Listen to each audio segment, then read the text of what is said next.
One of the fundamental challenges for the film studios and other content owners has been a steady shift in consumer behavior from an ownership model towards a rental model over the past few years. There's a number of subscription services out there, there's a number of cheap rental services out there that allow for consumers to get content, and it's actually training consumers that they can get content in a way that they haven't been able to historically at a price point that was significantly, sometimes several 100% less than what they're used to paying.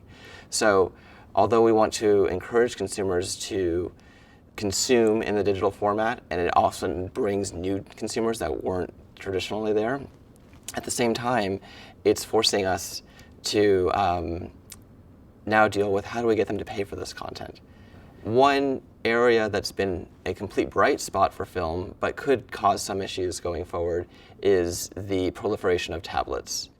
Tablets have provided a huge boon for content distributors because it's finally a screen that's big enough for most people to watch film or other television type content on. But at the same time, especially with the younger demographics, and we're seeing this in a number of our studies, they're being conditioned to watch content on the tablet as their first screen rather than as their second or third screen. So what is going to be the value of them to going to the theater or watching it even on the television set?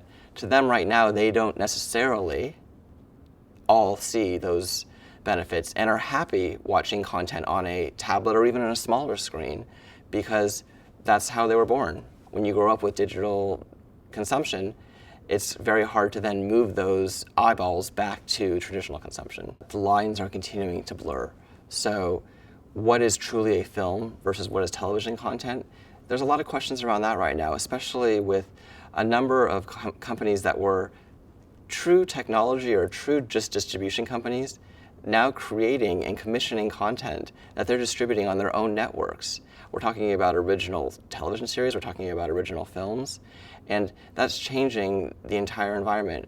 We also have user-generated content coming in, repurposing of existing content coming in. So there's, I think the conversation 5 years from now will be less about what are the projections for a filmed product versus a television product. It's going to be what is the value of my content and what is the appropriate distribution channel to get it out there while maximizing my revenue.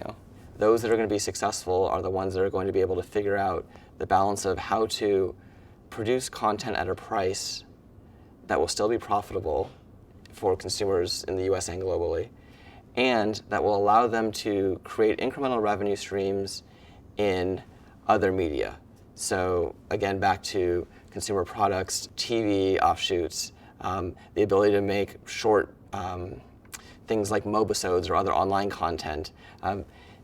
It's all about being able to engage with the consumer, and there is opportunity, and there are a number of companies that are doing quite well in the space, and we continue to project to do so going forward.